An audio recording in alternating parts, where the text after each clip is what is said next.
Hello everyone, it's Seth, probably better known as Saffron Olive, and it's time for another daily dose of Dominaria spoilers. And good lord, we got a ton to talk about again today.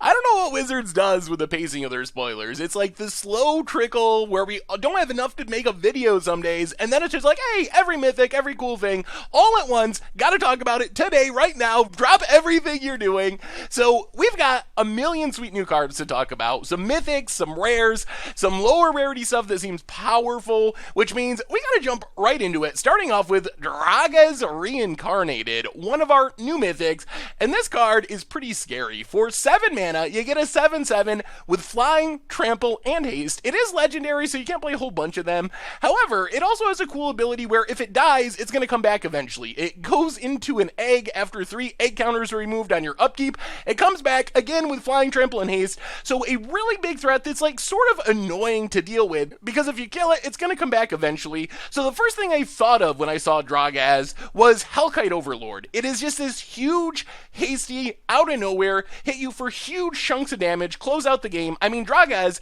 1, 2, 3 attacks equals 21 damage, equals a dead opponent. So if you can maybe ramp into this really quickly and get it down, it is a great way to close out the game with surprise damage. And one of the sweet things about Draaga's in our current standard is we actually have some really good ramp. We've already seen ramp decks doing semi-good, and I think Draaga's is potentially an even better finisher than some of the dinosaurs and stuff people have been using.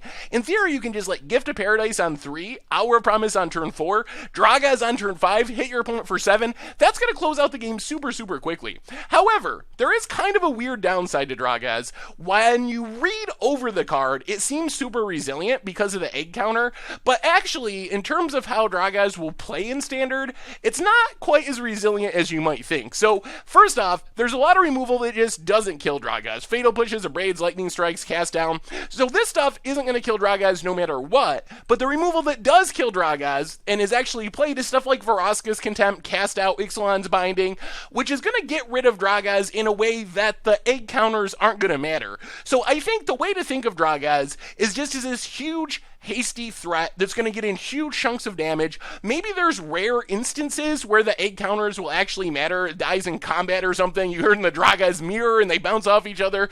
Something like that. But for the most part, think of this as just a huge, game-ending, trampling, hasty threat that can come down really early if you ramp into it. Very powerful card. Also a sweet commander. Next up, we got another mythic, Muldrotha the Gravetide. And this card, it seems like so much fun. So 6 mana, you get a 6/6 legend. You got to be in the Sultai colors to actually cast it. And then during each of your turns, you can play one permanent of each permanent type from your graveyard.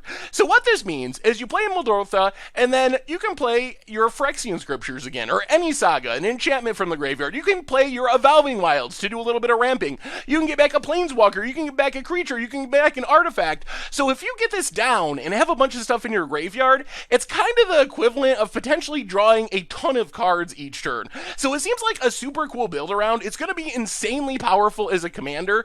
In Standard, we'll have to see. I feel like you got to build around it a little bit. If you have stuff that can sacrifice itself, like your sagas and Evolving Wilds, or dies easily, then Muldrotha gets even better, but you don't need that many cards to make Muldrotha really good. The other thing in older formats is kind of sweet is it's kind of a ramen up excavator. Even just getting back a Ghost Quarter, a Wasteland every single turn to Wasteland, strip mine your opponent out of the game can be pretty powerful. Of course, in Modern, in Legacy, 6 mana for a 6/6 doesn't really scream playability. I guess you can reanimate it or something, but still, it's just a 6 mana 6/6. It dies to swords and paths and whatnot. I'm definitely excited though, because you could build a super sweet deck that's just jamming all the Satyr Wayfinders, all the Grizzly Salvages, filling your graveyard at lightning speed, slamming down your Muldrotha, and just going to town. So whether or not this develops into a competitive strategy, that might be a bit of a stretch, but as a super sweet against the odds or budget Magic deck, Muldrotha seems super awesome, and this doesn't even consider the fact that Muldrotha just seems like an awesome commander. One of the things about Dominaria is the set is maybe the best commander set we have ever seen printed. It's going to be super sweet as a commander in your 99, however you want to play it, just very powerful in that format. So another mythic that really feels mythic to me. The Wizards has done a pretty good job keeping the mythics feeling mythic, being able to have this huge creature that is legendary, unless you just cast a whole bunch of stuff from your graveyard, definitely hits the mark as far as the mythic. Whether or not it sees competitive play, play? That remains to be seen, but super sweet card nonetheless. Our next mythic for the day is another Planeswalker, Karn, Scion of Urza, and this card I think is super strong. So it's not what I expected when I heard that Karn was coming back. I mean, the last Karn Planeswalker we saw was Karn Liberated, one of the scariest cards in Modern, super expensive, super powerful. Karn Scion of Urza is a little bit more like Karn Silver Golem, the original Karn, where it cares about artifacts, but I think that Karn Scion of Urza is potentially one of the more underrated cards in Dominaria. I think this card is going to be very good in Standard, and might even have a chance to break into Modern as well. So, if you look at the abilities of Karn, first off, you start with 5 loyalty, which is a lot for just 4 mana, and then you get this weird, like, Factor Fiction type effect, the miniest of mini Factor Fictions. Reveal 2 cards, your opponent gives you one of them, the other gets exiled, but then you can always get your better cards too if you use the -1 ability. The sweet thing that I really like about Karn Scion of Urza, though, is the fact that it can be a really strong finisher. We have things like treasure tokens in our standard format. Tezzeret the Schemer makes artifacts. We have a bunch of powerful artifacts, even just like Scrap Heap Scroungers and Metalwork Colossuses and vehicles.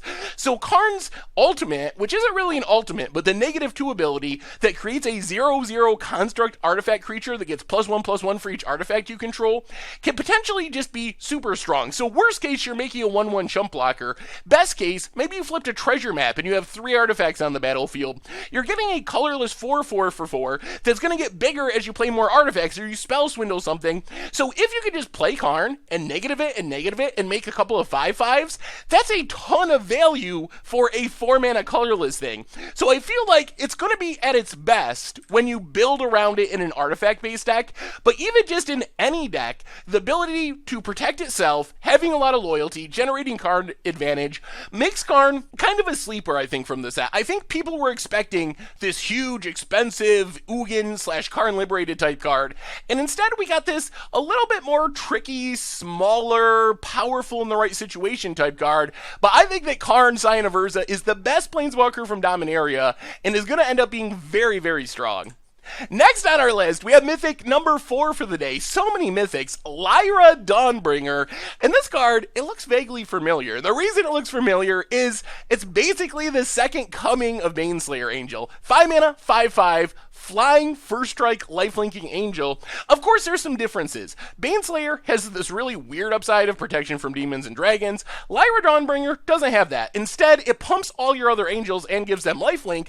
The other downside of Lyra is it's legendary, so you can't play too many of them, but it is a very powerful card. I think Lyra definitely can show up as a finisher on the top end of like control decks. It dodges a reasonable amount of removal. The life gain swings the race in your favor really quickly.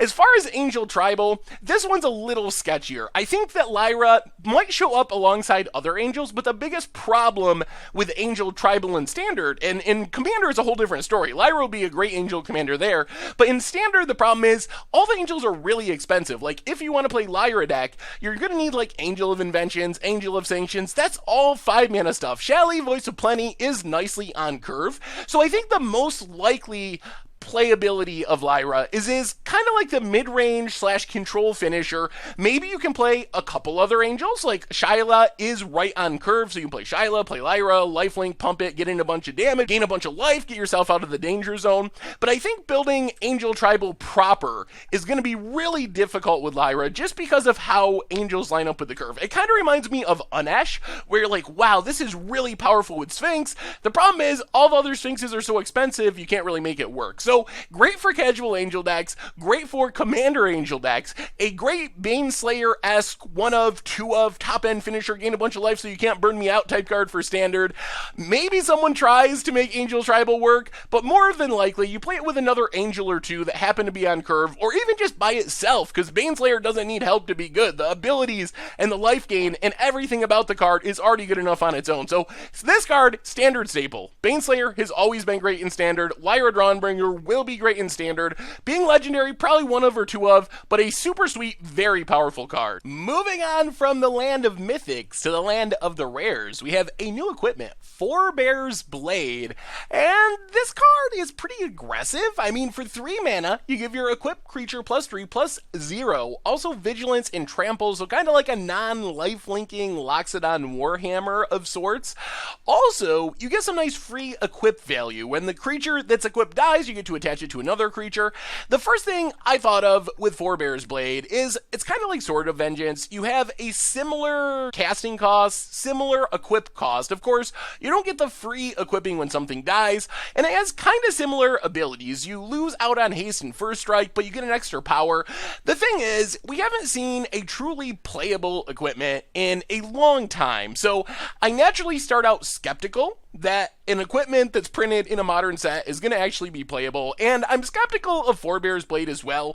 I think it's a fun card. I think the free equipping is a nice bonus, but I expect that we'll find it's just not quite good enough, especially right now in a Standard format where everyone's playing a Braid. So even if you can build the perfect Forbears Blade deck, it's just going to get blown up by a Braid a lot of the time anyway. So maybe revisit it after rotation, after a Braid is out of the format and out of everyone's main decks. Next on our list, we got Kamal's Aesthetic Vow, which is basically like a Planeswalker Genesis wave. So for double green and X, you get a legendary sorcery where you look at the top X cards of your library, you can put any number of lands or legendary permanents with converted mana cost X or less on the battlefield. The rest go in your graveyard. So this is very much a Genesis wave. The downside of Kamal's Aesthetic Vow is it's more restrictive in multiple ways. First, it's a legendary sorcery, so you gotta have a legendary creature or planeswalker to even cast it.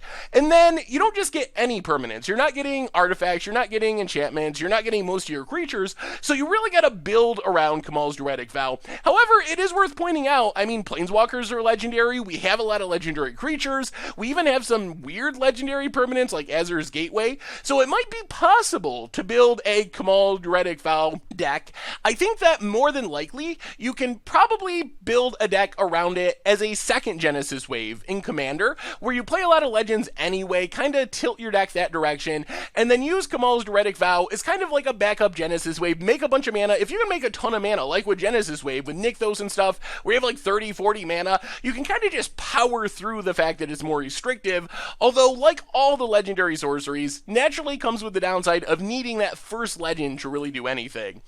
Moving on to the lower rarity cards, we got confirmation of Goblin Warchief with the art and everything, and this is a super powerful card. I'm excited for this one in Modern. Goblin Warchief is legacy staple in the Goblin deck, and we have a lot of the same cards available in the Modern format. As far as Standard is concerned, it works great with Siege Gang Commander. I mean, you play Warchief on 3, turn 4 Siege Gang Commander, everything has haste, you're getting that mana discount, you hit your opponent for a ton of damage. The big question is, are we going to get enough Goblins to make Goblins playable in Standard? And we just don't know right now. As I mentioned before, I feel like Goblins might need to wait for Core Set 2019. We'll have to see. Really need a Lord. That would go a long way. Just any reasonable Goblin Lord would be a huge deal. And I feel like it might be stuff that Core Set 2019 will bring to us. For right now, I think Goblins might stay on the sideline, but there could be stuff that we haven't seen yet from Dominaria. So keep your eyes peeled. If you see a Goblin Lord, all of a sudden Goblins are looking much, much more appealing for the Standard format. Moving on through the rest of our lower rarity stuff, Dominaria seems to have a ton of reasonable uncommons and even some commons. So Dauntless Bodyguard is basically the best Savannah Lions that we've seen, I think. The upside is actually pretty great. The big problem you find with Savannah Lions is they lose their utility as the game goes along. In the late game, you're just getting a 2-1 for 1. Dauntless Bodyguard minimizes that downside by letting you protect another one of your potentially better creatures. So you play this, you choose a creature that you control, you can sack the Dauntless Bodyguard to give Indestructible to end a turn to fizzle a Fatal Push, for example, or a Wrath or something like that. So the other important thing of Dauntless Bodyguard is it's got 2 relevant creature types. It's a human, which I don't think this would be good enough for Modern, but you never know, maybe a humans deck, especially like the mono white humans deck that doesn't have as many options, could take advantage of it. I think that deck on a budget definitely would. In Standard, Knights seem like they're getting a lot of support. So Dauntless Bodyguard, I expect that we will see this card card if Night Tribal is a thing, and it'll show up in Modern in mono white humans. Very, very strong Savannah Lions, probably the best we've ever seen.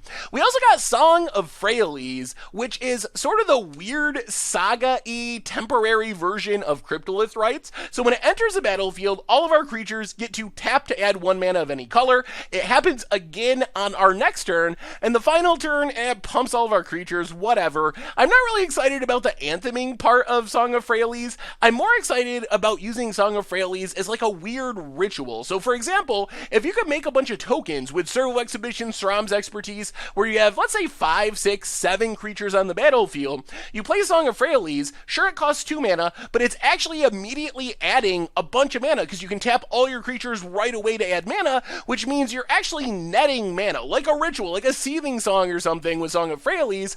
Plus, we got stuff like Paradox Edges, so you can go combo city and just keep tapping and untapping your stuff, make tons and tons of mana, and then, I don't know, Torment a Hailfire your opponent out of the game or something. So that's where I'm excited about Song of Freyalise. Along with having super awesome art, I feel like this is a potential combo enabler and a great brew around card for Standard. In Modern, I think you just play Cryptolith Rites, not really worth Song of Freyalise and the temporary aspect of it. But in Standard, combo enabler, giving us some sweet Cryptolith Rites-esque shenanigans in the right deck that I'm sure we will be building around, if not competitively, at least for budget Magic and against odds, because I think you could do some really crazy things with Song of Freyalise in the right deck. Seal Away is maybe the best white removal 2-mana spell that we've seen in a long time. Actually, the best since Journey to Nowhere, and there's even an argument that Seal Away could be better than Journey to Nowhere. So 2 mana, it has Flash. When it enters the battlefield, you exile a tap creature an opponent controls until Seal Away leaves the battlefield. Journey to Nowhere, of course, doesn't have Flash, but it just exiles any creature. So the thing that makes Seal Away so good in our current Standard is most creatures need to attack. We don't have too many creatures that dominate the board without attacking. I guess Scarab God would be one example. Your opponent could not attack to play around Seal Away. But we do have creatures that have haste and want to attack right away. So Seal Away is a great 2-mana answer to something like Hazoret, or something like Glorybringer, or something like a Rekindling Phoenix from the graveyard. So in our Standard in specific, I think it's arguable that Seal Away is actually an upgraded Journey to Nowhere. And Journey to Nowhere is a removal spell that Wizards hasn't even printed recently. They apparently think it's too powerful for the format. So this card is a staple removal spell, key to Standard. Also can use it with Teferi when you untap your lands to leave it up. So this card is just great. It is going to be extremely heavily played in Standard and a staple removal spell as long as it's in the format. Next up, we got another sweet legendary uncommon, Adeliz the Cinder Wizard, and this card can be really powerful in a wizard deck. For 3 mana, you get a 2/2 with Flying and Haste, which is already reasonable, and then it has like super wizard prowess. Whenever you cast an instant or sorcery, all wizards you control get +1/+1 until end of turn. So by itself, it works sort of like prowess, but the trick with this card is you can play it as like a weird lord in a wizard deck. Wizards already like spells, they're in the right colors for spells, so play your Soulscar Mages, play your Siren Stormtamers, play your Baral's Chief of Compliances, get down your Adeliz, and you just go to town. One spell is going to equal so much damage because you're not just pumping your Adeliz, you're pumping your entire team. Super sweet with Soulscar Mage because you get prowess from your Soulscar Mage and you get wizard prowess from Adeliz. So this is what I imagine for Adeliz, is you play Wizard Tribal, you curve out very aggressively, get some wizards on the battlefield, play your Adeliz, and then you just cast your Ops, cast your Lightning Strikes, cast your Abrades, and kill your opponent with a huge surprise chunk of damage out of nowhere. So I'm super excited for Wizard Prowess. I think that will probably be the most competitive deck for Wizards in Standard. Be aggressive, curve out, throw a bunch of spells, kill your opponent before they get to a chance to recover, and Adeliz will be a key part to making that strategy work. Next up, we got Divest, which is not the worst Standard Thoughtseize we've ever seen. 1 mana, sorcery, target player reveals their hand, you can choose an artifact or creature card from it. That player discards a card. So this is kind of similar to Despise. I actually think it's better than Despise in our current format. If you look over the most played cards in the format, there's more artifacts that are not creatures, like vehicles, for example, that see play than planeswalkers see play. So Divest is actually a pretty reasonable option. Most decks are going to have creatures. Some decks are also going to have really annoying, hard to deal with artifacts, and that's not even including whatever artifacts we get in Dominaria itself. So this card is going to be pretty solid in Standard. More importantly, the sweetest part of this card is it's a common. So this has potential to shake up Pauper a little bit. Despise is an uncommon, so this effect hasn't really been a thing, and correct me if I'm wrong, I could be missing something, but I believe that this is the first time we've seen this effect in Pauper. Of course, we have Duress, but for creatures and artifacts, this kind of fills in the other side of the gaps. We also got a bunch of just lower rarity stuff. Sage of Latnam used to be a rare, down to uncommon. Pretty sweet way to generate some value by sacrificing artifacts. I don't know exactly what we do with it. We do have like the implement cycle still, so maybe there's a deck that can take advantage of it. Ghitu Chronicler has some nice flexibility. Returning an instant or sorcery is nice for 6 mana, but you can always just cast it as a blocker, as a 1/3 for 2, which isn't bad. Slenvada the Rising Deep, a little bit expensive. 8 mana, 8/8 legendary creature. Kicker is 2 more, so that's 10 mana. But if you kick it, you get to bounce all creatures except for merfolks, krakens, leviathans, octopuses, and serpents, which means if you can ramp into this and maybe even have a few extra creatures of those types, it could be pretty good. I don't think merfolk can take advantage of it, just too much mana for merfolk, but as a top end of a ramp deck, bouncing all your opponent's creatures and having an 8/8 left behind seems like a pretty reasonable deal, even for 10 mana, as long as you can ramp enough. And then Tolarian Scholar, it's a 2/3. It's a wizard. I don't know if it's actually very good. Probably not. Finally, we got a cycle of uncommon lands, which can be pretty powerful. The Memorial cycle. So, Memorial to Folly, Genius, Glory. Also, a couple more we'll talk about in a minute. All these lands are potentially strong if you can afford the tap lands. The abilities are good. They enter tapped. They add colored mana, so you're really only paying the cost of having it enter tapped. And then they have pretty aggressively costed abilities, like Sacrificing Memorial Folly, 3 mana, you get back a creature from your graveyard to your hand. That's not a bad deal on a land. 5 mana to draw 2, really not a bad deal on a land. Making 2 1/1s for 4, also a good deal. As far as green and red, green lets you blow up another land, kind of the most expensive wasteland ever. Memorial of Unity lets you dig for creatures. Also worth remembering, we have things like Ramanamp Excavator in Standard, so you can kind of combo off, sacrifice, do something, get them back, get them back. So exciting build-arounds. We'll see just how much play they can actually see. Entry tap is a big drawback, although adding colored mana kind of reduces the cost, so I think there's a chance that all of these lands show up, especially in like 1 or 2 color decks that can get away with sneaking in some tap lands. And those have been our daily Dominaria spoilers for today. So let me know what you think. How good are the Mythix? How good is Draaga's Reincarnated? How good is our new Baneslayer Angel, Lyra Dawnbringer? Is that a standard staple? Can Angel tribal work? Is Karn going to be very good in Standard? Is it underrated, overrated? What about Madrotha? Is there anything you can do with that card other than value? Is there any combos I'm missing? How about all the lower rarity stuff? Goblin Warchief, how good will goblins be? Our new Knight, Dauntless Bodyguard, will that make the tribe good? Can you combo off with Song of Freyalise? How about the land cycle? How good is Seal Away? Is that going to be one of the best removal spells in Standard, or am I overrating it? Can Wizard Prowess be a thing with Adeliz? Let me know what you think in the comments. Thank you so much for watching. I hope you enjoyed the video, and I will talk to you soon. Thanks for watching the video. If you enjoyed it, help us out by clicking that like button down below. And to keep up on all the latest and greatest, click that subscribe button. And don't forget to hit that bell icon to get alerts whenever we have new videos. And if you want to, check out some of our other sweet videos here and here.